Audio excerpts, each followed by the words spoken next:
For that, I offer my humble obeisances to all the exalted devotees assembled here. My thanks to Ramchandra Prabhu for giving me this opportunity. Let's start with the Mangalachari. Om Ajnanatimmirandasya Jnananjanashalakaya Chakshurunmilitam Yena Tasmai Shri Guruve Namaha.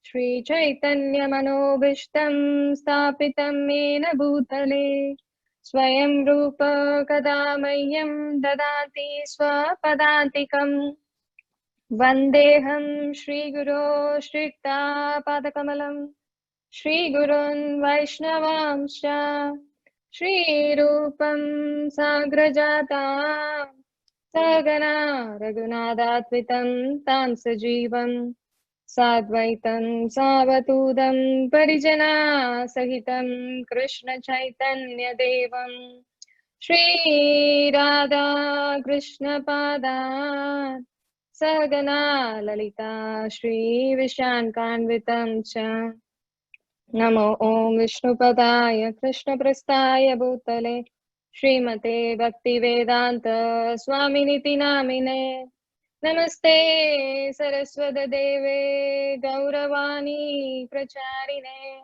Nirvishesha Shunyavadi Paschatya Deshatarine Jai Shri Krishna Chaitanya Prabhu Nityananda Shri Advaita Gadadara Srivasadi Gaura Bhakta Vrinda Hare Krishna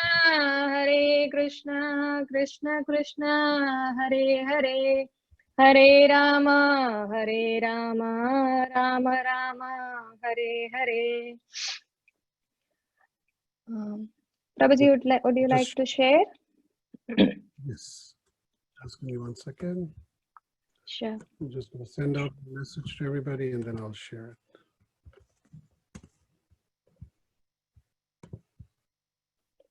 it. Okay, can you see it? Yeah, thank you. So, Ramachandra Prabhu asked me to summarize this chapter 18 as conclusion of Bhagavad Gita. But before getting into it, it's like if you feel something you can take good from this talk, it is due to the knowledge I imparted from my Shiksha Guru and spiritual master.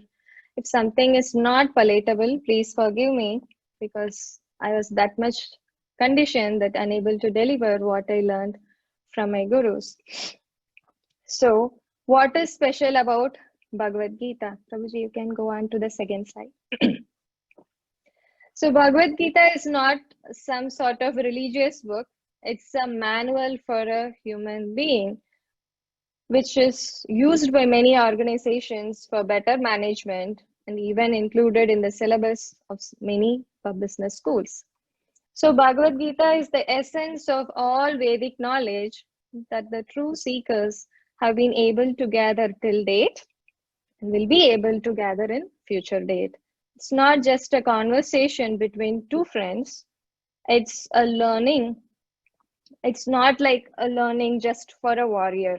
People sometimes used to think, oh, it's happened in a battlefield, in a war zone, between warriors or between friends. They are going to fight. I'm not in this situation. I'm going to office. I'm a mom. I'm a cook. I'm doing business. Why do I need this wisdom? What I'm going to read from this Bhagavad Gita. Bhagavad Gita has a lot of wisdoms and life lessons. So, how are we going to take the life lessons from Bhagavad Gita? Starting with a simple dilemma.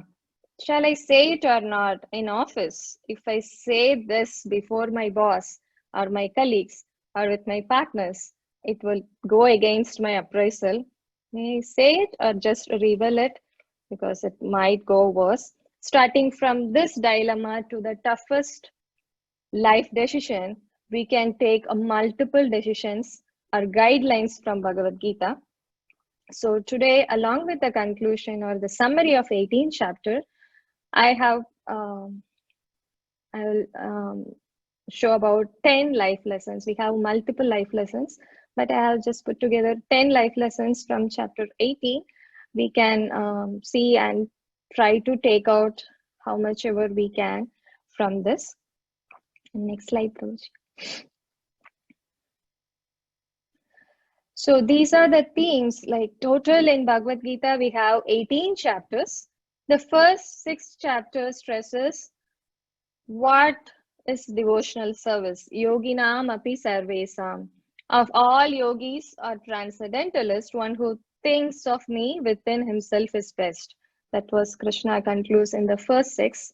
The next 6 chapters based on pure devotional service and its nature and activity, those were discussed. In the third 6th chapter, this 13 to 18, knowledge, renunciation, activities of material nature, transcendental nature, everything was described in the last 6. So why this 18 is special? 18 is the culmination of Krishna's teaching. All the 17th chapter, Krishna summarizing here in the 18th chapter. This is the longest chapter. We will try to say it without, I'll try to present without boring everyone, and maybe let it be an interactive session. I have few questions. Let's see how we can learn few things in this 1 hour. So in 18, why is it special? Krishna teaches Arjuna about renunciation, and there was a question already couple of times. Arjuna asked, like, what is renunciation? Should I do it or no? So here Krishna is explaining a distinction between the concept of renunciation and what is relinquishing. So he divides all the concept in the modes of gunas. We all know there are 3 modes of gunas present: goodness, passion, and ignorance.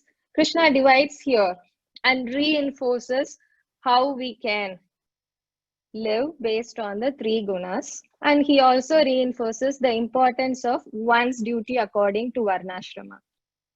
By following this Varnashrama, how one can achieve success. And Krishna emphasis on how one should be devoted to him. And he is finally giving his opinion, like, what is it?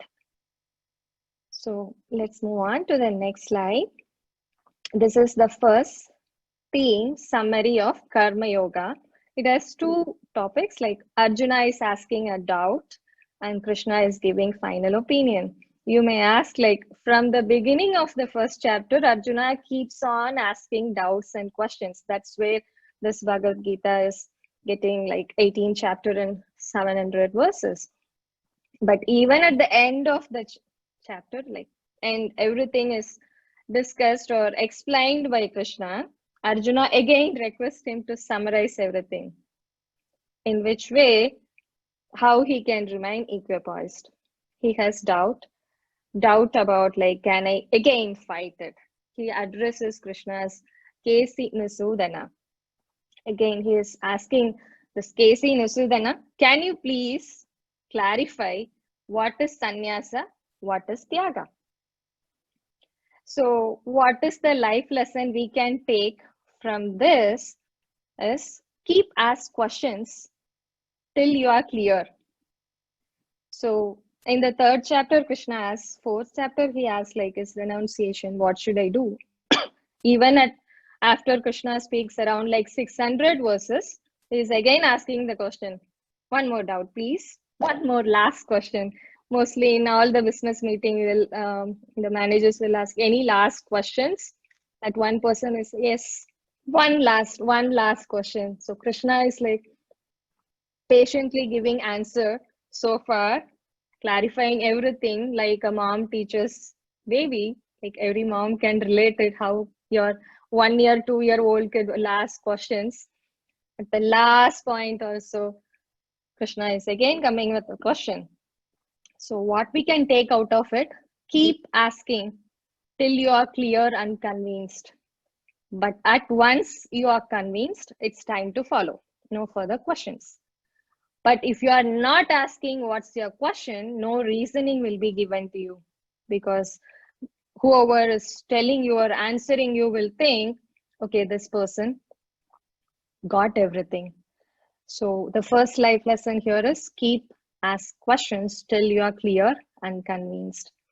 Moving on to the next slide. Krishna is telling here how to be free from bondage through Karma Yoga process.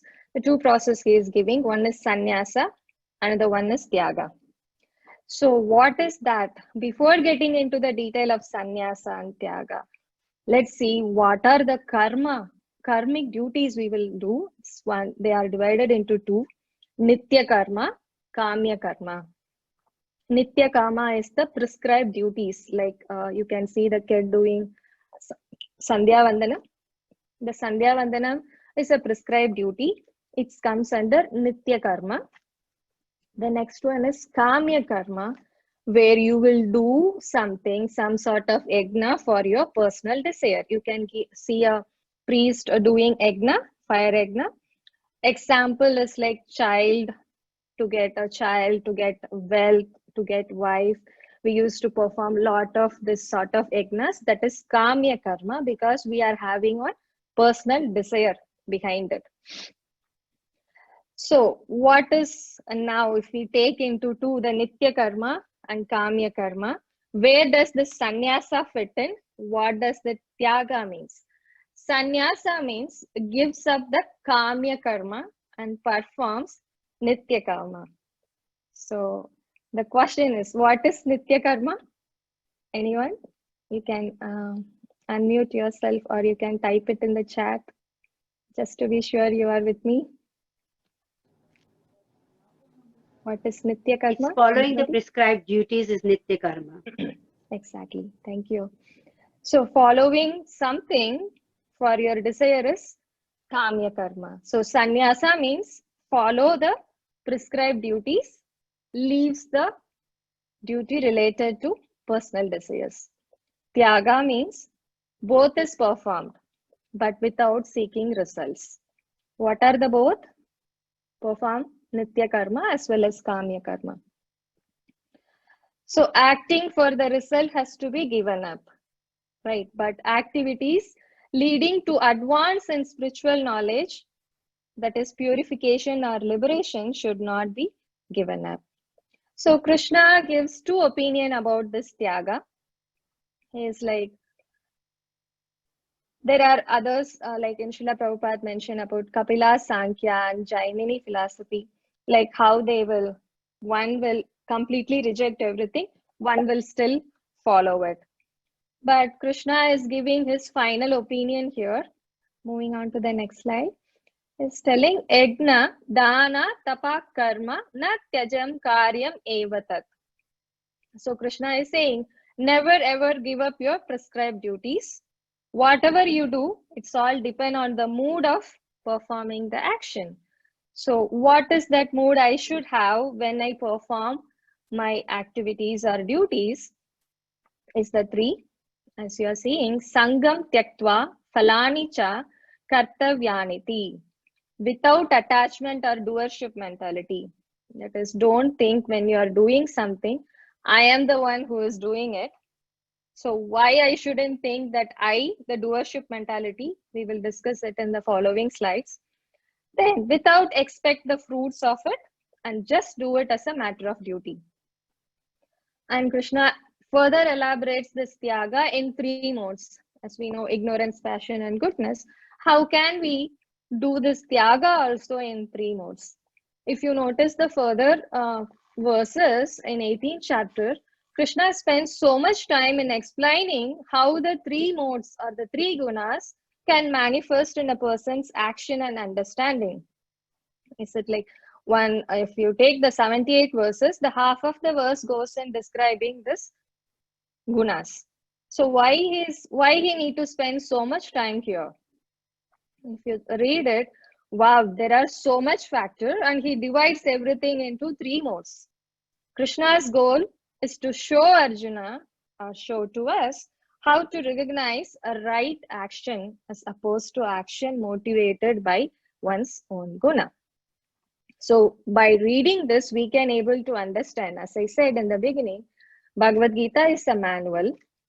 So when reading this manual, we ourselves can able to recognize this is the right action. Yes, tick, tick, tick, we can go ahead. And these actions are by the modes, or modes of the gunas, or I shouldn't go for it. Next slide, Prabhuji. So you can see the first family is sitting together and feeding the little baby. So this one is in the mode of goodness, performing something because it's out to be done without material association, that is Sangat Tyaga, and desire for phalam, that is without desiring for the fruits. So this is a ritual needs to be performed for the baby. So they are not expecting anything. They want, or they are doing it as a matter of duty. The first, the family that is in mode of goodness. There is an example. I would just like to tell a small story here. So once Shivaji Maharaj wants to join Tukaram. Shivaji Maharaj is a Kshatriya. So Tukaram is saying, hey, you are a Kshatriya. Why are you joining me? You can rule well. That's your duty. To protect your praja or your citizens, do your duty first. Do your duty and perform whatever is required. You don't want to join me, which means Shivaji Maharaj wants to join him, renounce everything, all the kingdom, and join Tukaram.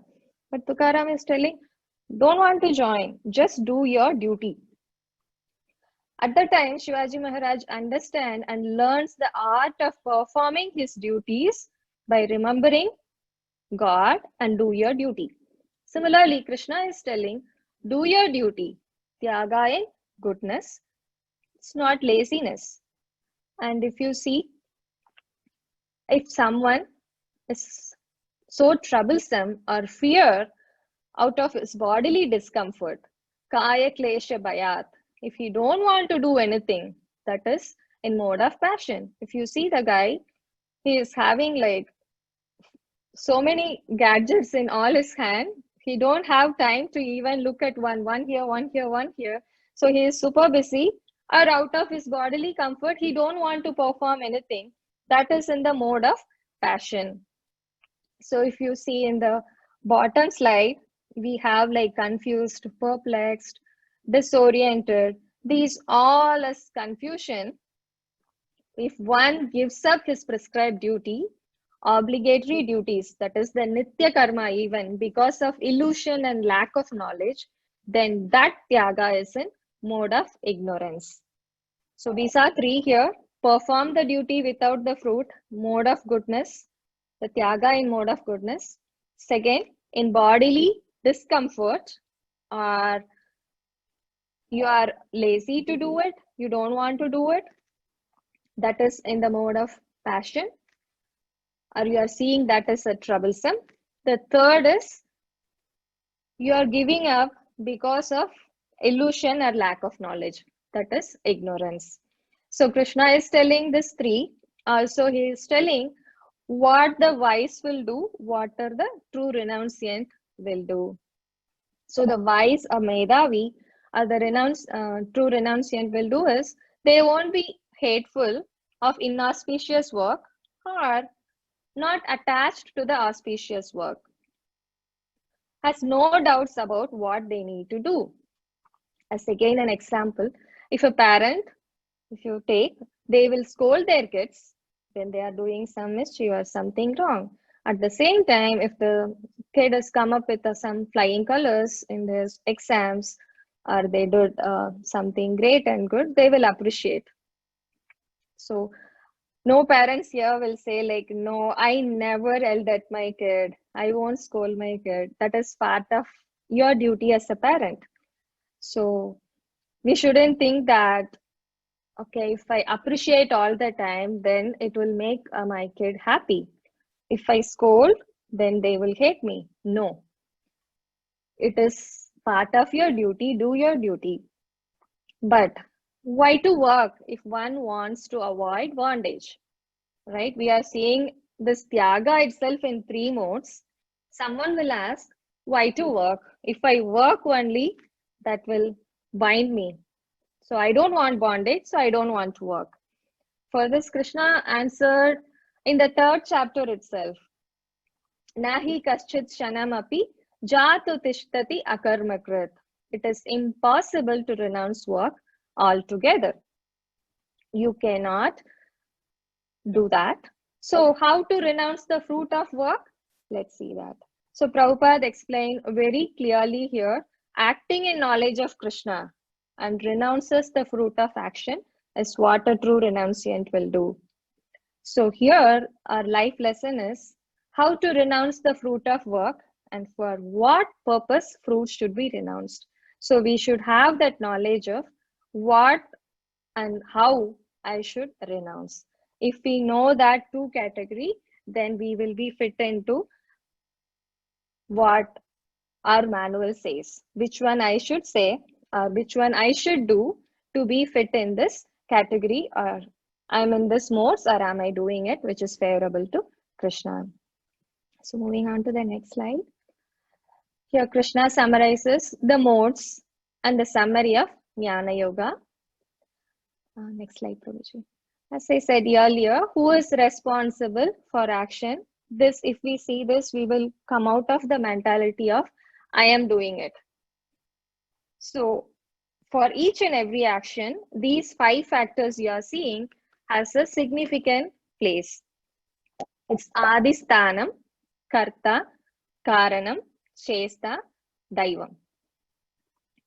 So Krishna is bringing up this responsible for action. We were discussing about Tyaga, right? All of a sudden, from Tyaga, in the mode of goodness, we are entering into a different subject, who is responsible. So if we just refresh what we learned in the earlier chapters of Bhagavad Gita, or what Krishna taught earlier, it's 4 type of jnanis are there. 1, don't practice bhakti at all. 2nd, practice bhakti, but they will offend Lord's form. They are Mayavadis. These 2 won't get the result, they will fall down. The 3rd type of jnani practice bhakti, but they want to merge into the God. The 4th one is practice bhakti with the devotees association and they will attain prema bhakti. These are 4 type of renunciants, but they will think that I am doing it.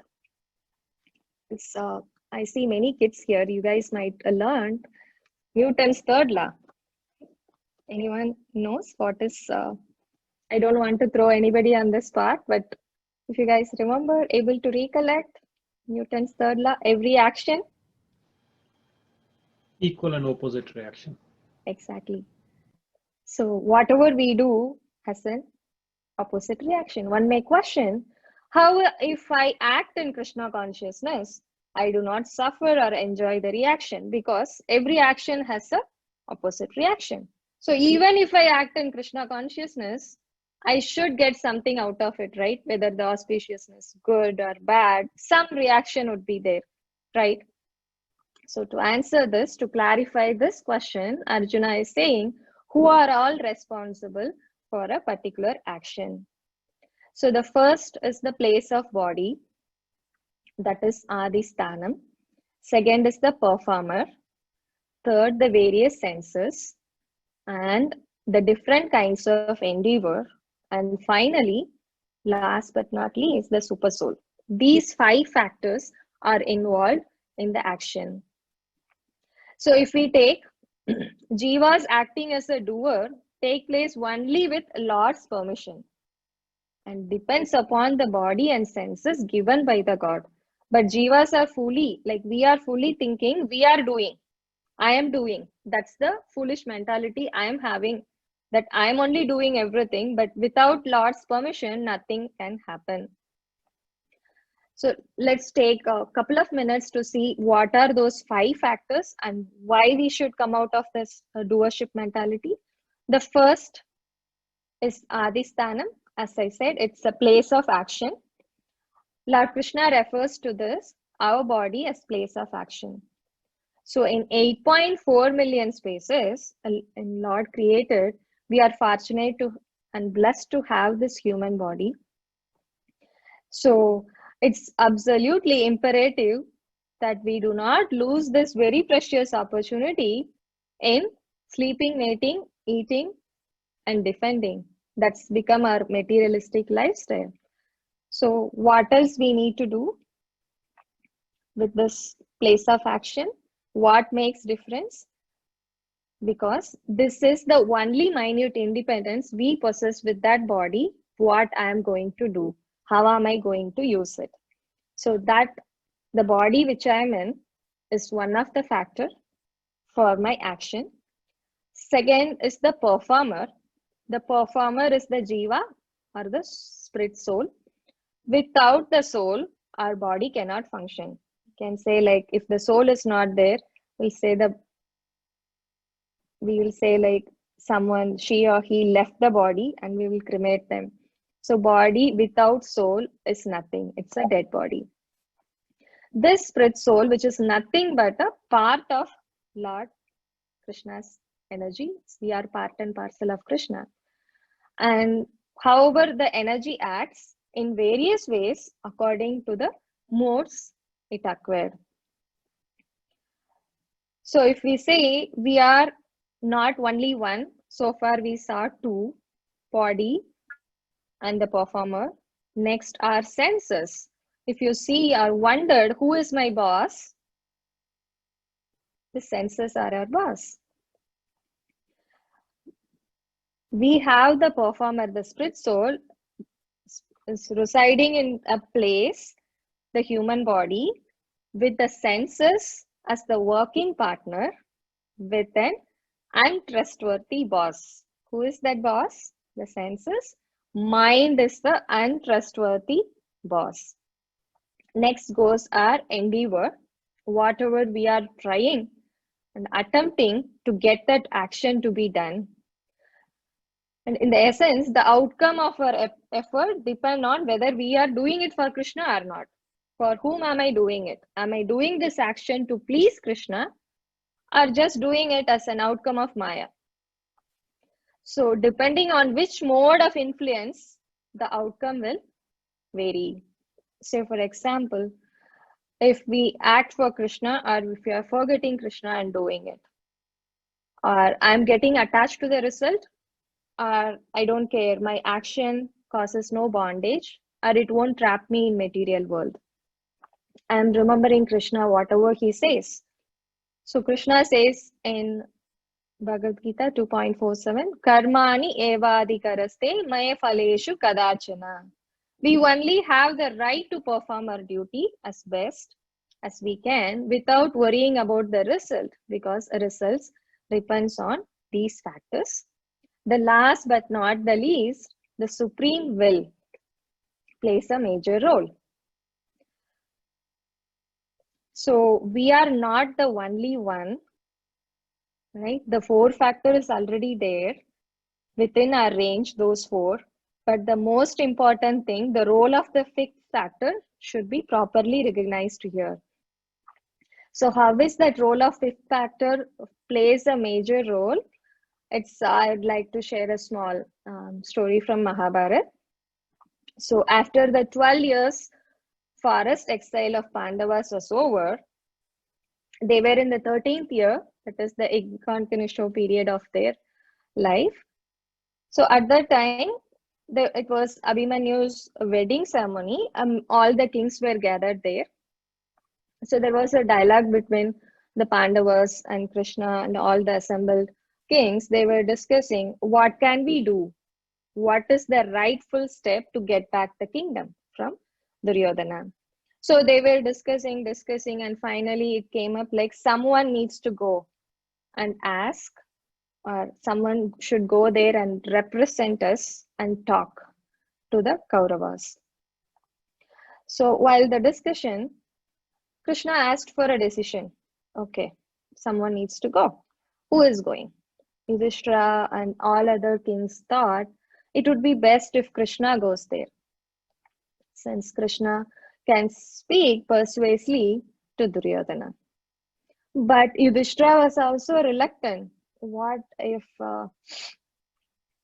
Duryodhana hurt Krishna or insult Krishna? what will happen. But Krishna is ready to do anything for the Pandavas. But Krishna said, okay, I will go. He is telling how every endeavor in the world does not depend totally upon human effort. There is a non-human factor here, that is the providence will. I will go, I will convince, I will do best out of what I want to do. But Duryodhana is wicked. It's all in his hand. So he is telling an example, that is the agricultural land. Krishna is saying the land fit for cultivation is divided and made ready by human effort. But if it is not raining, nothing will happen. In the absence of rain, to resort the irrigational measure is the role of human ingenuity. Even the drought may set in for providential reason. So he is telling verse. I'm sorry if I'm singing it wrongly. I'll just write out. Tadditam nischitam buddhya purvairapi mahabmati daivacha manushe chaiva samyuktam loka karanam aham hi tat karishyami param purusha karata daivam tu maya shakam karma kartum katachana. This is from Mahabharata, Udyoga Parva, 79th chapter. Here Krishna summarizing that I will do my maximum effort, but he is telling providential is unpredictable. So Daiva factor is there. So Duryodhana, if he chooses to be wicked, don't blame me. I will do whatever I can, but I cannot guarantee the result. What is the life lesson we are taking from here? Blind are we if we cannot see the other factor of an action. We are not the one. We are 1 in 5. So let us not be proud of our achievements or depressed for our failures. But at the same time, we should try all our effort by the manuals given to us. So sometime we end up and getting unfavorable result for our action. At that time, we have to ask ourselves 2 questions. Did I perform this action the way Krishna recommended?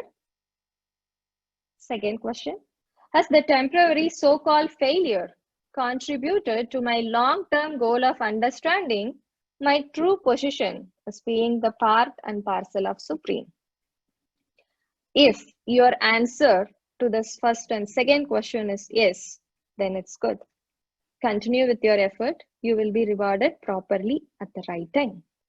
And if answer to your above question is no, then it's time to make a change in the attitude of action you are performing.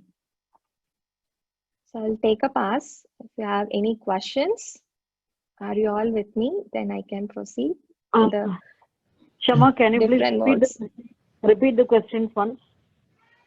I was able to catch up the one and not the second one. Could you please repeat it again?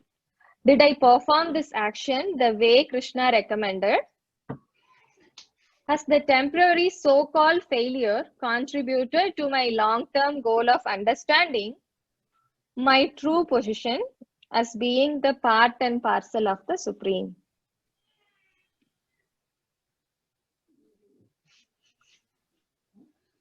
Moving on to the next slide, please. So here we can see the motivators of action and constituents of action. Arjuna was like, he is not desiring to fight, and Arjuna thought himself to be the doer of action. That's why Krishna is clarifying, you are not doing it. There are 5 factors involved in it. So go ahead and do it. Srila Prabhupada gives a wonderful analogy for this verses. If a soldier kills under the command of a superior officer, then he is not judged. Rather, he will give us medal. But if the soldier kills on his own personal account, then he will be judged in the court of law. So we can see this, all the 6 factors, how it involved to an action. An activity is motivated by a person.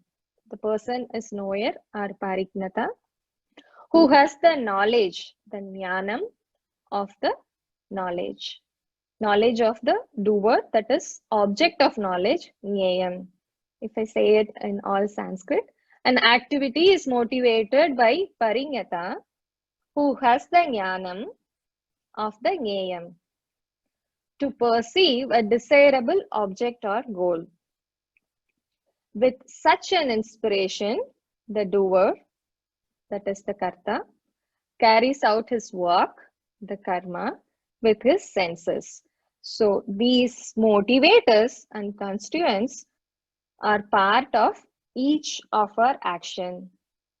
Okay, we saw about all these actions. Fine. Then what? I understood I am not the doer. I am not one. So there are many factors involved. So Krishna, you are asking me to do the effort, whatever you are saying. Okay, I will do. Then I am good, right? Then what? Where comes the modes? Why I need to know about the modes? Prabhuji, next slide.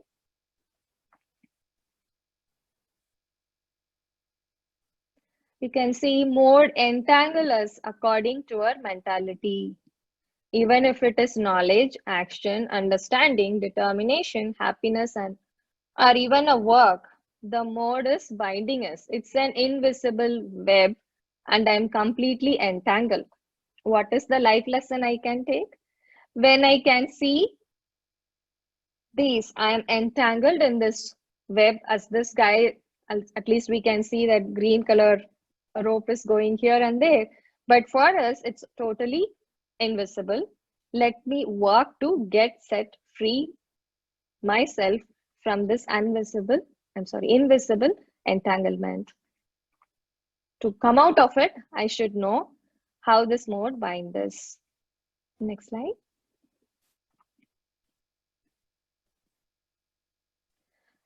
So here, the three modes, how we can perceive the knowledge factor with respect to the three modes. So just to take as an example, if a person is in mode of goodness, he sees you can see the picture from the god to animals to the person under the knowledge, that picture. This one person is seeing same type of soul in all living beings. So if one has the knowledge about spirit soul beyond the bodily concept, so whatever I am seeing, it's black, it's white, or this is a dog, this is a bird. I'm not seeing like that. My vision or my knowledge is to see they are same soul. If I have that knowledge, then I'm thinking in, or my knowledge in mode of goodness. And you can see in the top where everybody is in different position of doing prayers, and you can see the religious symbols.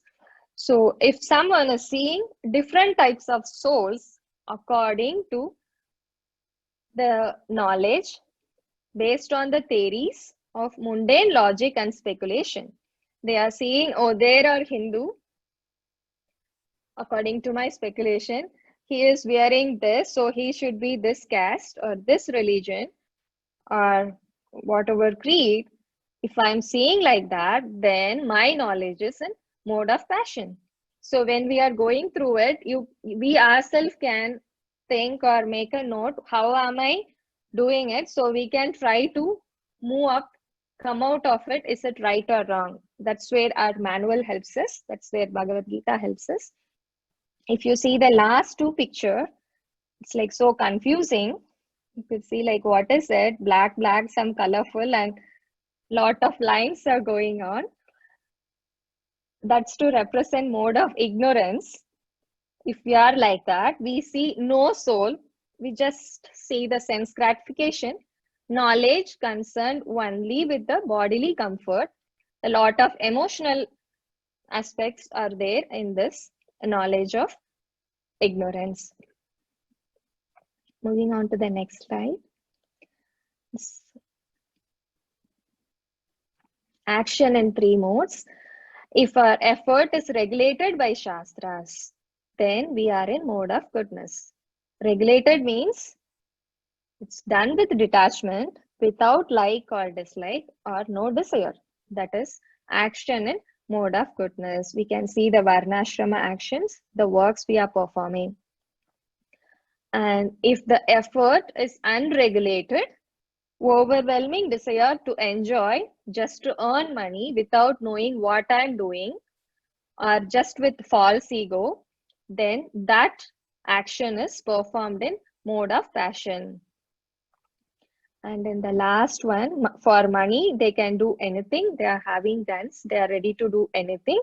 That is action in ignorance, which means it disregards Shastra totally, performed in illusion, which cause violence and distress to others. And obviously, I am causing violence, distress to others is not up to Shastras. I'm directly getting an easy pass without ticket, leading to bondage by Yamatodas. Direct hell is open for us. No need to stop by and pay toll itself. Example for this ignorance, Duryodhana was so much delighted to hurt Pandavas. He just want to hurt and put them in distress. That leads to the bondage or mode of ignorance. Next, moving on to the next slide. This is modes of action in whoever performing it are the workers. So if your works, if you're working or your work without false ego, with full of determination and enthusiasm, if you are steady in both success and failure, it is in mode of goodness. Then you are working in mode of goodness. That is the picture, Arjuna's and Krishna's under the worker. Then on this slide, you can see the two guys' discussion. Is work with fruitive desire, with greed, envy, and lack of cleanliness, not steady in both success and failure. This is in the first chapter when Duryodhana goes and sees explaining his valor to his Guru Drona. His mode was in passion. Then it's the cool guy is sitting so comfy in the chair. You can see that picture. It's mode of ignorance. All obstinately goes against authority. He is lazy, dejected, procrastinate, cheat, insult, just for success. Just to achieve the success, he can do anything. But at the same time, okay, he is doing everything. No, he procrastinate. He is lazy. These activities are work performed in mode of ignorance. Moving on to the next slide. It's about understanding. So, if you can able to distinguish right and wrong, religious, non-religious, this is correct or not, then it's mode of goodness. You can see the tick and wrong. If you are able to recognize that you're understanding in mode of goodness. If you simply can't distinguish right from wrong, then if you are falling for religion, just everything is based on speculation or some theory, then your understanding is in mode of passion. And the last, the bottom, it's mistakes right from wrong. Religion to be religion. That is in mode of ignorance. If you see, if we chant loud, people will say or if you are doing kirtan, they will say you are disturbing me, please reduce the volume. Please don't blow the conch, we couldn't sleep, it's so disturbing. But at the same time, the loud volume of the music, the hip hop songs were so much welcoming for them. They couldn't differentiate this is right, what they are doing, or this loud noise makes other disturb. They can't able to differentiate that. Moving on, it's the determination factor. Okay, you can see Haridas Thakur was chanting before Tulsi. It's if you have unbreakable determination to achieve liberation by sense control. Whatever happens, I am controlled with my sense. It's the mode of goodness. You are determined in mode of goodness. Then, if you have unbreakable determination to achieve sense gratification, economic development, and mundane religiosity, it's in the mode of passion. I just want that. When Dhruva Maharaj started going towards the forest, his intention was he wanna get a kingdom more than his father. So when he gone, it was in his mode of passion. He wanna achieve some material benefits. The last two picture you can see is like daydreaming, or they are just enjoying. They cannot go beyond the dream factor or sense gratification, and there won't be any sort of determination. That is determination in mode of ignorance. Next factor is happiness. Mode of goodness version of happiness is poison first, nectar later. Say, for example, if you want to wake up early in the morning and finish your round, initially it would be like poison. Oh my God, it's 5 more minutes. Can I snooze? It's just 4 o'clock, 4:30, I can wake up. But if we practice that, it would be a nectar.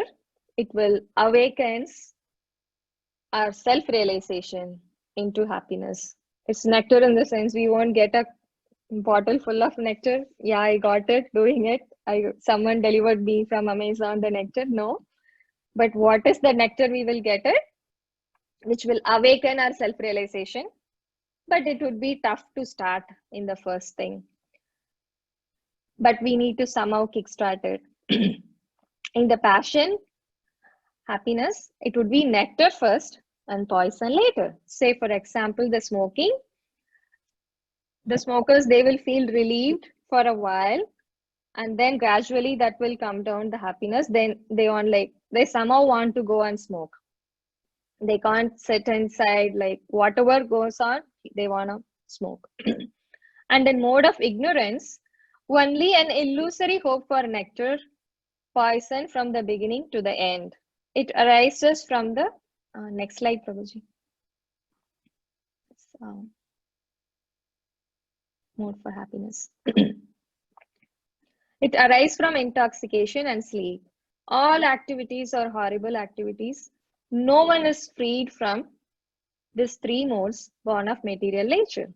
So what is the life lesson I can take from these different modes what we've seen so far?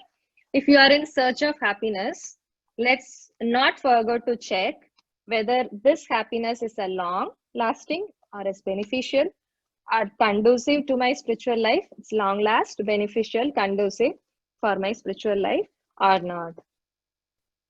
So Krishna took a lot of time in explaining all these modes.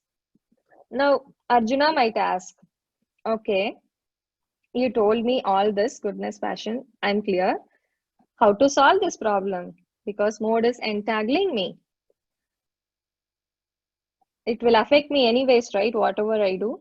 So Krishna is giving an answer in the next verse about, like, in that we are moving on to the next section or next theme about Varnashrama, what an ideal worker will be. Moving on to the next slide.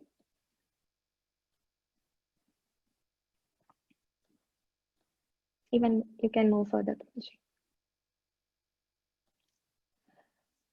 So modes of nature affects everyone in this world and thus create 4 types of people.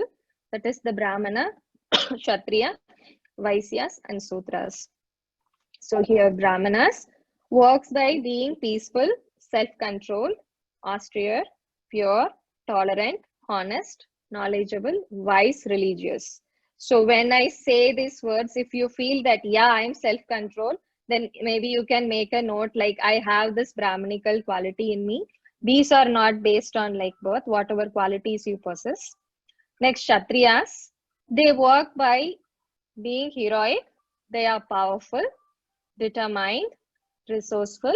They want to show their courage in battle. At the same time, they are generous. So Vaishyas, they works at farming, cow protection, trading, and Shudras work by serving the other classes of the first 3 class. So a life lesson for us, how to get job satisfaction. Bhagavad Gita is giving you an answer. Pick up the occupation suitable for one's nature, which is acquired as a result of mode of one associate with. We saw about different modes. Choose which one you are in. And we saw about the nature or character for each category of varnas. Pick your, then you choose. If you work according to that, you will get job satisfaction. Moving on to the next slide. So Krishna is telling everyone can become perfect by performing his particular duties and worshipping the Supreme Lord. Here he is stating the Brahmacharya, Vanaprastha, Grahastha and Sannyasa ashramas. So worship consists of offering the work in mind, thinking by this work, may the Lord be satisfied or not. So now we will get a question. So doing the work in Brahmanas seems to be good. Others are composed of lower gunas. Why can't I do Brahmanas duty? Because that is in Sattva-guna or mode of goodness, right? So why should I do other duty? They are not like that. Here Krishna is giving every endeavor has small fault. Like fire, it's always covered by a smoke. One should not give up the work born of his nature. Don't give up even if you do it full of fault. This wisdom or this jnana only take one to bhakti. It is better to engage in one's own occupation even though one may perform it imperfectly, than to accept someone else's occupation and perform it perfectly. Even if you are doing it wrongly, faultfully, do it. Do your prescribed duty according to your own nature. So you will never get any sinful reaction. Here as an example, Arjuna is a Kshatriya, but he don't want to fight. He just want to go and renounce everything. Arjuna is it's like, no, I don't want. Krishna is saying, even if you are finding it fault or not good, do as per your nature. So what is the life lesson we can take from here? We are all born original and unique. Don't try to copy others. Your originality is beautiful. We just stick with that. And moving on to the next slide. And here Krishna is complete his definition of mode of goodness. Now we are moving ahead with Brahman platform. And he is telling that is the confidential knowledge. When Krishna described the transition from reaction-free work through Jnana Yoga to the Brahman platform to the pure bhakti, he is giving the how the steps goes. The perfection of Jnana Yoga is to understand the nature of the self. I got it. Next, what is my relationship with Krishna? Yes, I got it.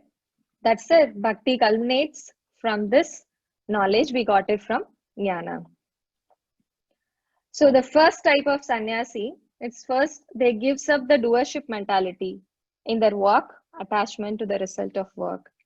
When the sannyasi become perfect in his sadhana over time,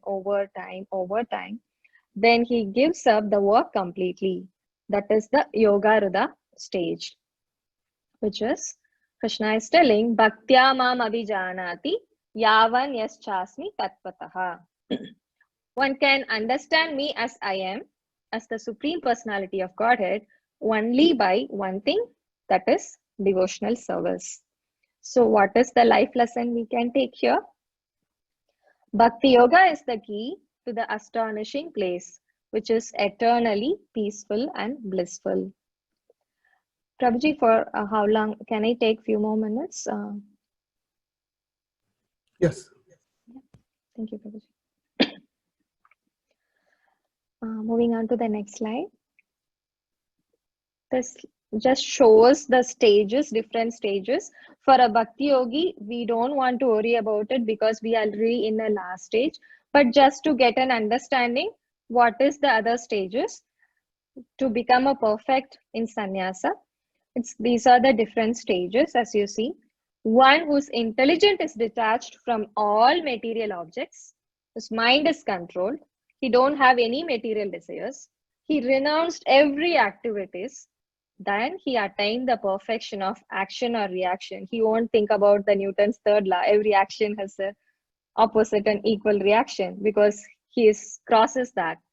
That person having attained such perfection, at that stage, he will realize his Brahmanical concept or what is Brahma. That is the perfect stage of sannyasa. Moving on to the next slide. That's the Brahma Bhuta stage. Being purified by his intelligence and controlling the mind with determination, giving up his sense objects, or giving up the attachment or objects of sense gratification. He is freed from attachment and hatred. He lives in a secluded place. He eats a little, control his body, mind, and the power of speech.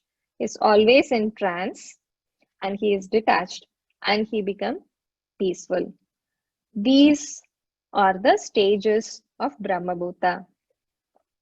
So such a person who is free from false ego, false strength, false pride, lust, anger, these owning the false proprietorship and peacefulness, such a person is elevated to the self-realization stage.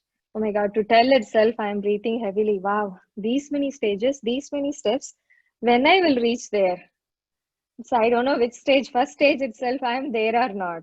So is it so tough to reach this stage? If I reach this stage, then only I will get Krishna Prema? That is so tough for me. That's where we can move to the next slide, please. Krishna is giving that if you are following this jnana path, this path, then you need to go by step, attain the perfection in sannyasa. Then goes highest breathing heavily to tell that stages present in there in the Brahma Bhuta stage. Forget about it. There is another quick way, that is the love of God, the supreme objective. So moving on, Prabhuji.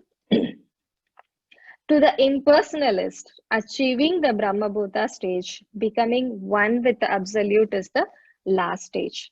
But for a devotee, one has to go still further because that is not our last stage. Our last stage is to become engaged in pure devotional service. What does that mean? We need to engage in pure devotional service to the Supreme Lord, is already in the state of liberation. So we are already the one, the Bhakti Yoga or the practitioner of Bhakti Yoga or devotee is already there in that stage who crossed the Brahma Bhuta stage. Okay, does it mean that to practice this Bhakti, we need to practice Jnana? So if I come with these steps, then only I can practice Bhakti? No. Krishna is saying no. Wherever you are, Sarva Karmani Api Sada, one can practice Bhakti wherever you are. What kind of activities you are performing or engaged in, you can practice Bhakti. So my pure devotee under my protection reaches the eternal imperishable abode by my grace. Mat prasadat avapnoti saswatam padam avyayam. Just depend on me and work always under my protection. Chetasa sarva karmani. How Krishna is giving a ray of hope here that depend on Krishna, follow the principles under the guidance of spiritual master, perform whatever act while remembering Krishna. What is the result? Surrender unto Krishna, and the result is personal protection, pass over obstacles. Personally, he will take you to the supreme abode. He is promising that. Life lesson we can take from here is, let us be very attentive and alert to this hope-giving call from the Lord of our life. He is telling, he is calling, he is waiting, and he is assuring, just follow this principle, practice it. I will take you by myself. I will come, clear all the obstacles, take you to my supreme abode. So it's us, our time, we need to respond for it. Moving on to the next slide. So for one who acts in Krishna consciousness, Krishna becomes the most intimate friend and always look after his friend's comfort. Krishna gives himself to the friend and removes all his suffering. So you might ask, wait a minute, what you said? So if I practice Krishna consciousness, I won't get suffering? Is that what you mean? No. So Krishna will remove the obstacles. You will pass over all the obstacles of conditioned life by my grace. Krishna is saying this. It doesn't mean if I follow Krishna consciousness, I won't get suffering or I won't get obstacles. Devotees also will get obstacles, but Krishna will help to pass over those obstacles by his grace. You can see the pictures. Arjuna was following Krishna's word and he is achieving whatever he wants. He got a lot of obstacles in the Mahabharata. And this side, Ravana, he is not following Krishna consciousness, and you know what he is end up with. If you don't act in Krishna consciousness, then the results is also Krishna giving. So what is the life lesson I can take from here? I am not this dream, I am a spiritual fact. So I have a different business here. I want to go and surrender, work according to Krishna. Moving on to the next slide, Prabhuji. So this one, Krishna already told about surrendering. You should surrender in the 9th chapter. But he is giving it again, surrender to the super soul or the supreme soul, because super soul is the master and director. The supreme Lord is situated in everyone's heart, as we know. He is like another bird sitting and watching, witnessing us. Because Lord sanctioned desire of living entities to wander and provide the facilities to fulfill those desires. So he is granting you everything and we can take shelter of him. He knows what is best for us. So Krishna told about everything. He just concluded the first 17 chapter in this verses. Moving on to the next slide. Now he was like, okay, I told whatever you want. Do as you wish. I can remember an example, like if kids are asking for ice cream in winter season, mom will say that, so you will get cold, school is there, you will get running nose, we need to go to doctor. The kid will keep on crying, okay, fine, do what you want. But these are the effects I already told you. I will take you to doctor, I will put you injection, you will suffer, do as you wish. I'm giving you the right. Being a mom, I'm like having a limited money, limited will. I'm like, moms are ready to give like, okay, I told you everything. If you think about Krishna as the Supreme Father, he gives us the freedom and right. Okay, Arjuna, I told you everything. Do as you want. Whichever road you want to take, a red, green or orange, go ahead as you wish. Because Lord already explained the Brahmaputra stage. That condition is joyful. He never laments. He don't desire anything. The Brahman knowledge he described. The knowledge of Brahman also he described. And all the confidential knowledges so far he described. And he said what is karma, jnana, bhakti, everything. Now it's yate chasi tata kuru. As you like, you may act. This indicates God is giving us the guidance, this, as like how the parents giving the guidance to the kid. But he is not interfering with the little independence of the Jivatma, the living entity. So as like, if you think about your situation, you are telling to your kid, this, do as you do. Kid will be bewildered. Oh, she is telling it in a nice way. Shall I eat it? Or should I not eat it? Right, I can see some smiling faces. Right, they will be confused and bewildered. If I eat it, will my mom yell at me or take chance later? Will she cut my gaming thing later? So Arjuna is standing in the same position as the kid. He just stood silently. He reviewed whatever so far. It's so confusing. He is glancing at Krishna. At that look itself, Krishna's heart melted like a butter. He spoke, okay, my dear friend, I will tell you again. See, such a sweet Lord he is. Arjuna keeps on asking question. Again, he asks the same question, but the sweet Lord is okay. I will speak now the essence of the whole scripture in few verses. When we started this discussion, we said all the 17th chapter is culminated in 18. So 17th chapter he summarized into this, and now Krishna is telling I will summarize further more crispy. So I hope you can take it. So forget about the difficulties in having to think, remind, review everything. You might be lost. So here he is telling the most secret knowledge that is greater than what he said in earlier, that is 18.62. Krishna is saying, surrender unto the super soul. Tam eva saranam gacha saranam bhavena. And it is already he told in 19.31. He is repeating again to stress the essence of teaching of Bhagavad Gita. This Krishna is saying, Sarva Guhyatma Bhuyaha Shrunu me Paramam Vachaha Istosti me Dridamiti Tato Vakshyami Te Hitam. So here is my most confidential knowledge. Next slide, Prabhuji. Manmana Bhava Mat Bhakto Matyaji Mam Namaskuru Mam Evayasi Satyam Te Prajnate Priyosi Me. So this is the essence, Arjuna. Always think of me, become my devotee, worship me and offer your homage unto me. Thus you will come to me without fail. I promise you this because you are my dear friend. Finally he said, okay, here you go. Like pinky promise or whatever promise, I promise you, you will come back to me without fail. Again, Arjuna is thinking there are other dharmic duties which have to be followed. How is it possible for men whose heart is contaminated with unlimited sins to perform pure bhakti to Krishna like this, unless those sins are first destroyed, right? If I have that full sin in my heart, how can I able to perform that? Will it be destroyed first by following the prescribed duties of Dharma with that atonement, or can I just go ahead and start the devotional service?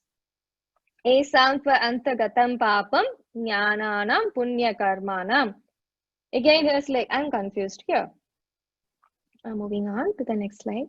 So that's the conclusion of Bhagavad Gita is surrender unto Krishna. Krishna is described various kinds of knowledge so far. Brahman, super soul, Varnashrama, Sannyasa, Tyaga, Brahma Bhota stage, sense control, mind control, meditation, different modes. Finally, he is telling Sarva Dharman Parityagya Mamekam Sharanam Vraja Aham Tvam Sarva Pabebhyo Mokshayami Masuchaha. This is the most famous Charamara sloka. Krishna is saying, just leave, abandon everything and surrender unto me.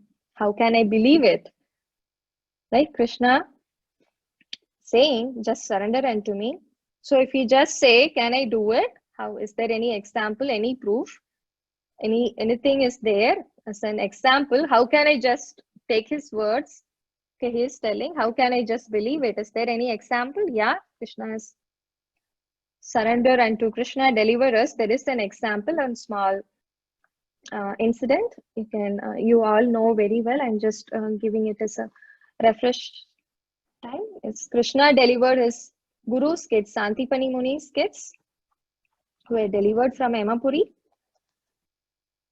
It's Bhagavan is saying to the Yamaraj, Guru Putra Mihanitam Nija Karma Nibandanam Anayashva Maharaja Matchasana Puraskritaha. This is from Srimad Bhagavatam 10th canto.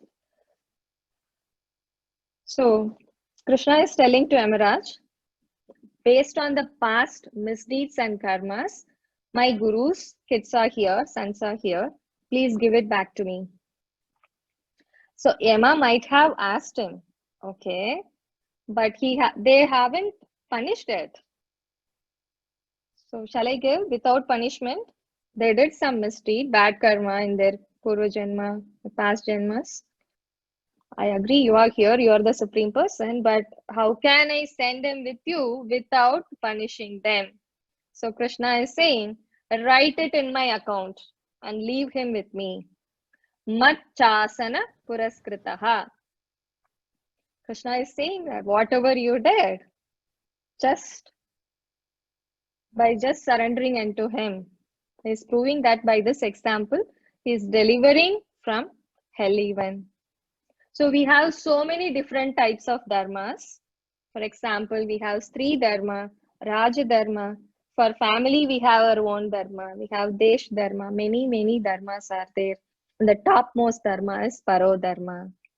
Krishna is concluding, give up all such process, just surrender unto me. I will take care. So all this 17th chapter culminated to 18th chapter. Those verses culminated, and then Arjuna confuses. Krishna is, okay, forget about whatever you spoke. Just one thing. Leave everything and surrender unto me. I will take care of you. Moving on to the next slide, Saroj. So that's the end or closing of this Bhagavad Gita. Next slide. So Krishna is telling this confidential knowledge may never be explained to those who are not austere, who are not devoted, who are not engaged in devotional service, or one who is envious of me. For them, this Gita is not to be given to. So if we take this 4 category, we might think, oh, is it so? So I should not give Bhagavad Gita. How do I know that they are ascetic or they are devoted, they are practicing? I don't know. So book distribution is wrong. Is it what you are trying to say? No. Krishna is saying that, but devotees of the Lord is more merciful than the Lord. Srila Prabhupada says, when Ram built the Setu from Rameshwaram to Sri Lanka, from India to Sri Lanka, because he wanna go to Sri Lanka to meet, to bring back Sita Devi. But if you think about Hanuman, he just jumped. But Ram need an whole army. He built step by step.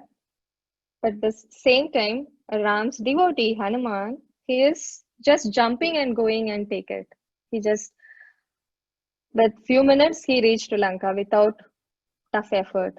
So devotees, Lord Krishna's devotees go to all type of people and bring them to Krishna's feet. Pure devotional service is guaranteed. I'm sorry. The next one is the benefits of teaching Gita. So one is teaching Gita, then pure devotional service is guaranteed. At the end, he will come to me. There is no one in this world more dear to me.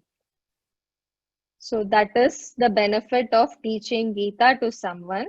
You will become more dear to Krishna, and Krishna is guaranteeing pure devotional service. Next, what is the benefit of studying? Studying Bhagavad Gita, worship me, the one who studies, who worship me by his intelligence. And one who hears becomes free from sinful reactions and attains to the auspicious planets where the pious dwells. So the Falashruti also Krishna gives, and he ends the Bhagavad Gita. Now Arjuna is moving on to the next slide. So he told the 1 point what you need to do. The Falashruti also he gave.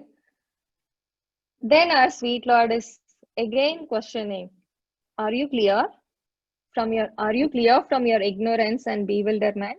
Can you confirm, or I can say it again? And he is confirming, have you heard attentively?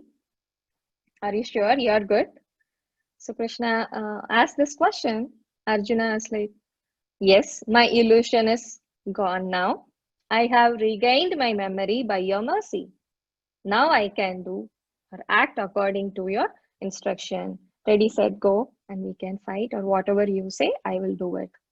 This is where our first life lesson. Ask question till you are convinced. Afterwards, just do it. If you are convinced, then again, like, oh, again, wait a minute, go back. That won't make the sense. Moving on to the next slide. So these conversations were seen by Sanjaya. He is saying, I heard so wonderful, that is Adbhutam and Roma Harshanam. It's Roma Harshanam. My hairs are standing at the edges. I will recall this incident repeatedly and remember this wonderful form.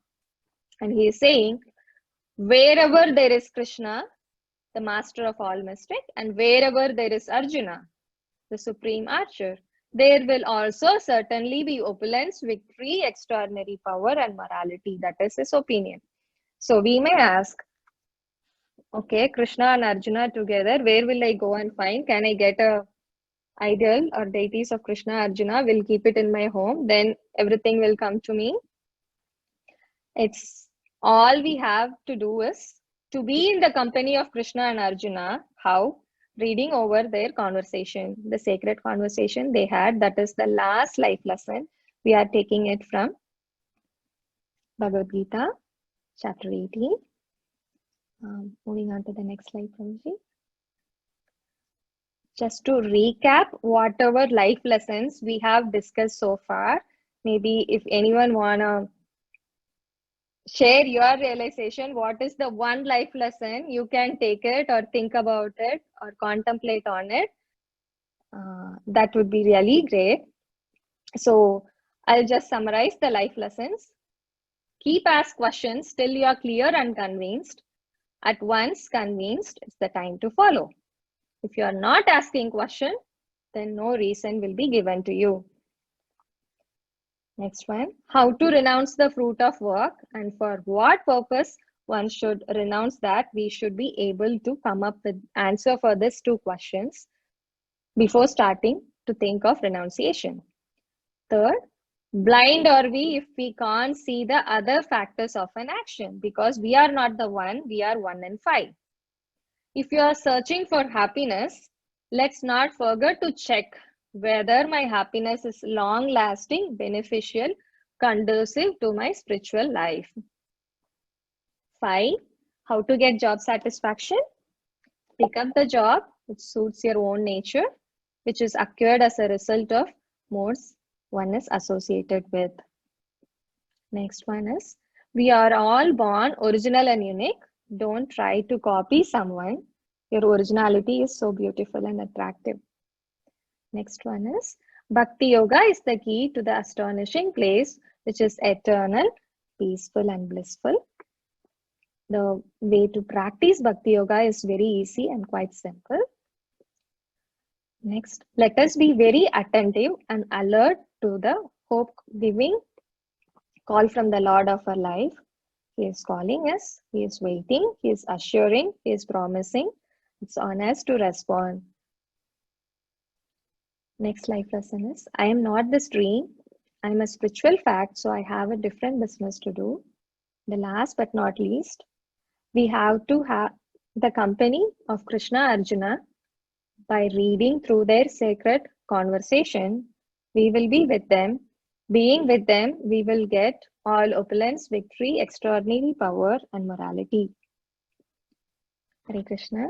If you have any questions, if anyone want to share the realization of what is that one life lesson or half life lesson, you want to take it from there, then I know you are attentive and heard. Thank you very much. It was a wonderful class, very well presented. So you spoke from your heart with so much enthusiasm and sincerity. So thank you very much. Lalit Prabhu has his hand raised. You have a question or a comment? Yes, Prabhuji. Thank you, Mataji. Hare Krishna. Dandavat Pranam. I first of all wanted to thank you. It was very nicely constructed and delivered lecture. Not even for a second I, deviated and just was hooked onto it. So you covered some of the very basic and fundamental things, how mind works, how psychology works, how our actions are controlled by our ignorance and, sense gratification mindset. I'm actually very surprised to learn that I was oblivious of so many fundamental things. I need to start reading more. How ignorant I am. It is so ridiculous also that, you know, myself and a lot of many other people here keep performing wrong actions. I found your lecture very relevant, and thank you for making this lecture full of illustrations and applying Bhagavad Gita to real life situations in you know, modern, you know, you took a lot of corporate world inferences, and you know, that's very helpful. I'm Yes, also I am very a happy to corporate know that this employee. is, That's why I can able to make it out. yes. I'm also I'm happy sorry to if know I that this is, interrupted you. yeah, no problem. This is recorded, so you know, I'm going to refer to this again, listen to this again. This was very, very helpful. Now, finally, I have a question. You know, you covered a slide which was results of working in Krishna consciousness, and it was something like not applying it. If you can mention that one more time, what that really means. I couldn't follow that very well. So result of working in Krishna consciousness is Krishna will be with you and you will get success in whatever you are doing. If you are opposite, like that illustration was between Arjuna and Krishna and Ram and Ravan. So Arjuna was aligned with the God, with the Lord, but Ravana was against the Lord. He wanna do everything against the Shastras. He wanna kidnap someone's wife. At the end, he got defeated and he got killed by the Lord. So it's illustration provided, like if you are aligned with God, God will help you out. If you go against and stand it, then you cannot stand alone against the will of the God. Thank you, Hare Krishna Mataji. Thank you. Yeah, thank you, Rose. We have a question from Jatin Chavla. He's asking if today's presentation would be available. Would it be possible to share?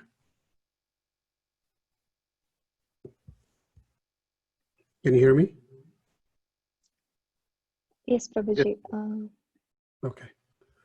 So anyway, that was a question. You could respond directly, or How we can share it, Jatin? You can give your email ID.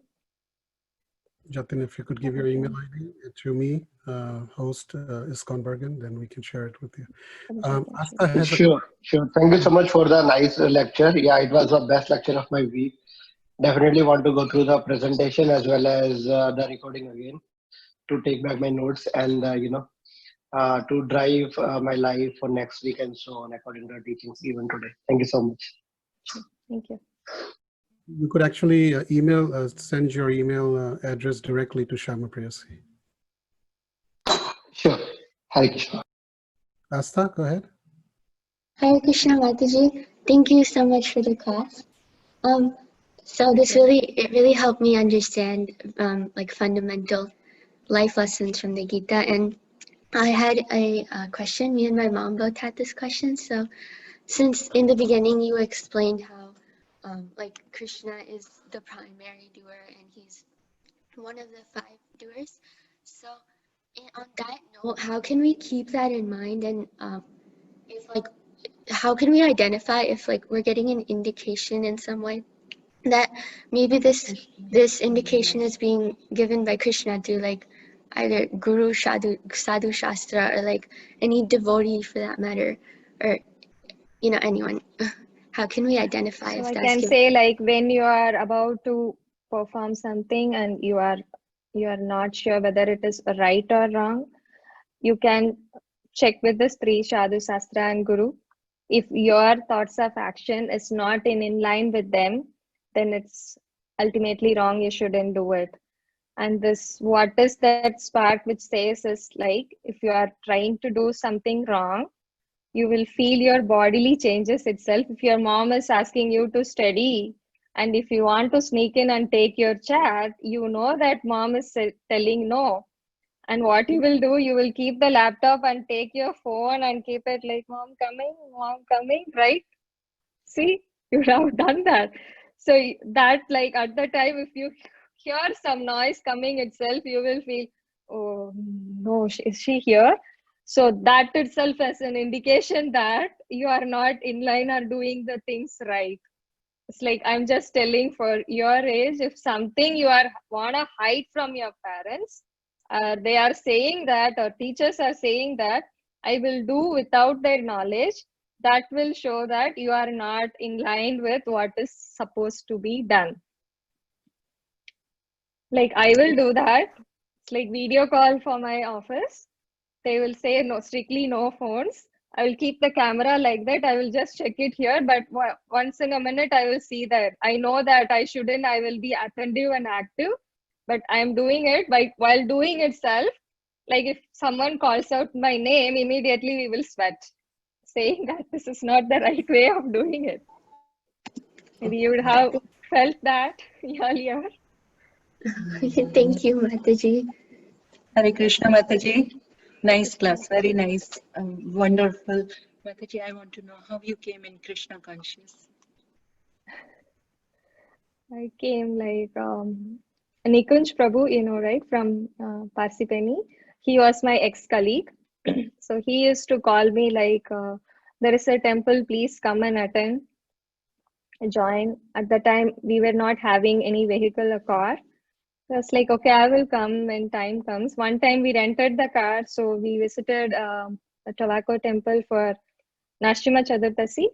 So at that time, I was really impressed that they gave us that plate to do and say the mantra and put that in yajna.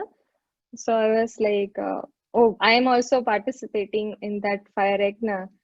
Then that was my first impression. That was very amazing. Then we was like, we want to go, but we don't have car. We rented and came couple of times. Then Chaitanya Prabhu was telling about this chanting. We went to the CNJ temple for deity installation. I was surprised that everyone was having this bag. I don't know what was that. I thought maybe it would be a good place to keep my mobile. If I'm wearing any dress without packet, it would be handy. So I was telling my husband, it seems to be a mobile holder. Can you buy one for me? At the time, Vipin Vihari Prabhu and we were, Ritesh Prabhu and Nikunj Prabhu was having a discussion about Bhagavad Gita. So they said, we have Bhakti Vrikshas going on. So you can join. I was like, what is Bhakti Vriksha? So sure, I can join. Then lately I came to know this is a Japa bag. So Nikunj Prabhu was telling me it's tough, it needs a lot of time. The first day I started, like I did 10 rounds of chanting. And I was like, okay, I can able to do it. I messaged him. He was like, okay, really you did it? Okay, continue. Then next day, from next day, I started with 16 round. I will tell him I'm done. Then by Krishna's mercy, we bought a car and we used to come to temples regularly. I can say from that it started. So all started with Nashima Chaturthasi Yajna. Thank you for asking. Sort of a refresh button where I started. Wonderful, Mataji, really. So Lord Narasimha Dev's blessings. Yeah, thank you.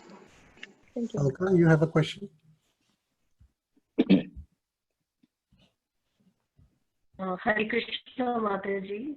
A very gripping class, I must say, and I was. It was very difficult to not focus on your class, and I was listening, and there was a life lesson that I liked very much, and I'm going to share that realization in my own words, whatever you said, so that you know that I was listening. Sure. So you know, you showed the slide where all, you know, the different levels of, you know, to become a renunciate or to, you know, the monkhood. So knowing that the state of monkhood is quite far away for most seekers. I think that was the point. And so you very nicely punctuated the point that Krishna is asking us to surrender ourselves to him. So seek Krishna, surrender to Krishna, take refuge to Krishna, submit all our actions and enjoyments to Krishna.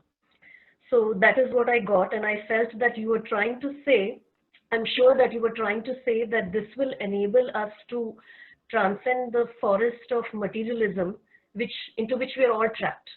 So I love that it is, I think, the summary of what you were telling at the end, surrender to Krishna, and I thought that you punctuated it very beautifully. So thank you so much, Mataji.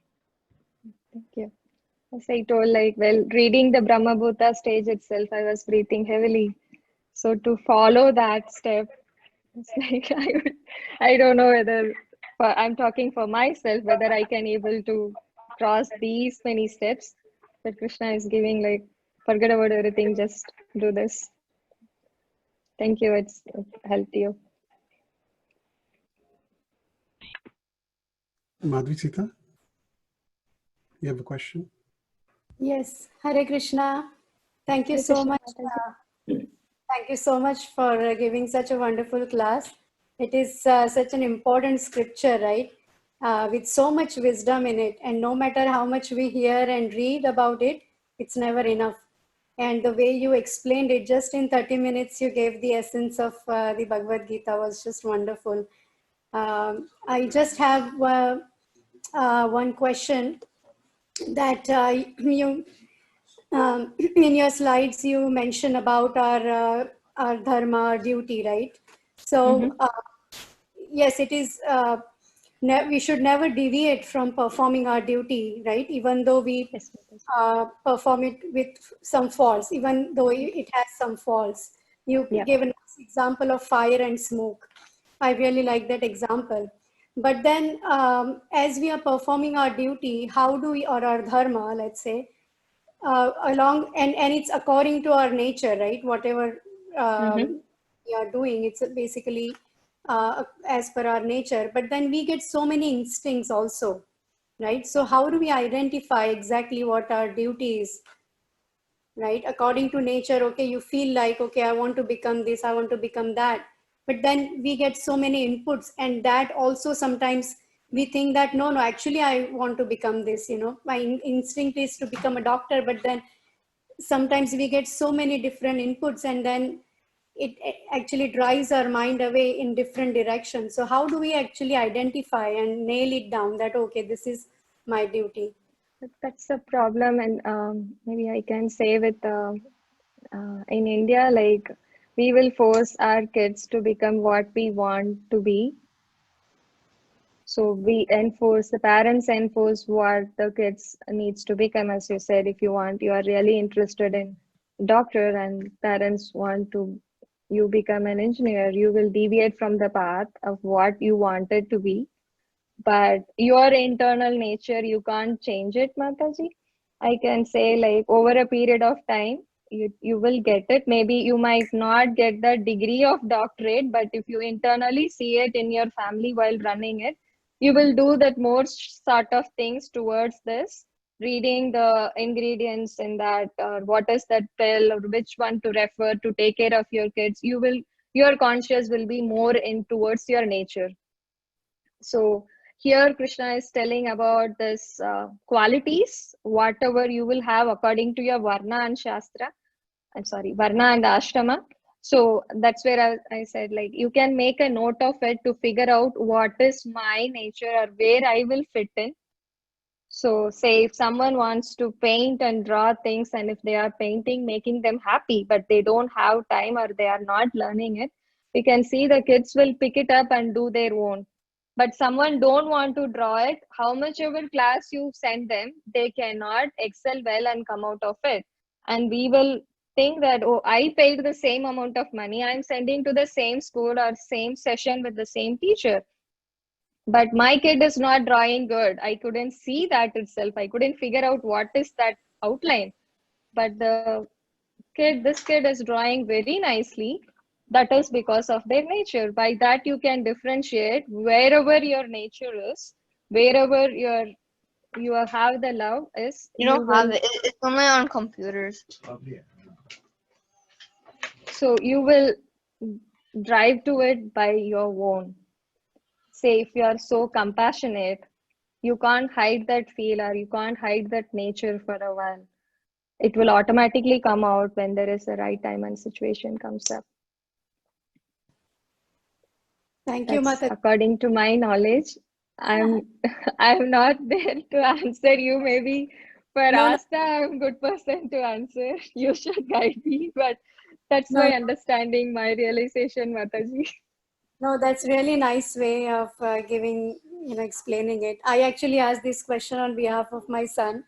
So this is our discussion. Lately we have been discussing on this subject. So I thought, since it's the same topic, I asked you the question. But I'm happy, to have you in